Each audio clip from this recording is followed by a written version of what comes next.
Hello guys, welcome back to my another channel.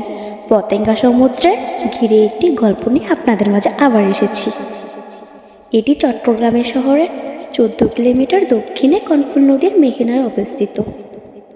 চট্টগ্রামের 14 kilometre দক্ষিণে কনফুল নদীর মেঘনায় ছিল পতেঙ্গা সমুদ্র সৈকত। এর একদিকে ছিল বিশাল সমুদ্র, আরেকদিকে ছিল সবুজ প্রাকৃতিক। পতেঙ্গা এখন আর শুধু একটি সমুদ্র নয়, এটি একটি জীবন্ত গল্প।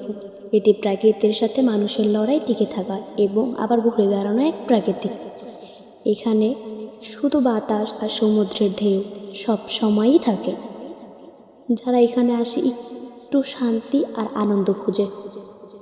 দীর্ঘদিন ধরে এটি চট্টগ্রামবাসীদের জন্য একটি জনপ্রিয় বিনোদন কেন্দ্র হিসাবে পরিচিত ছিল।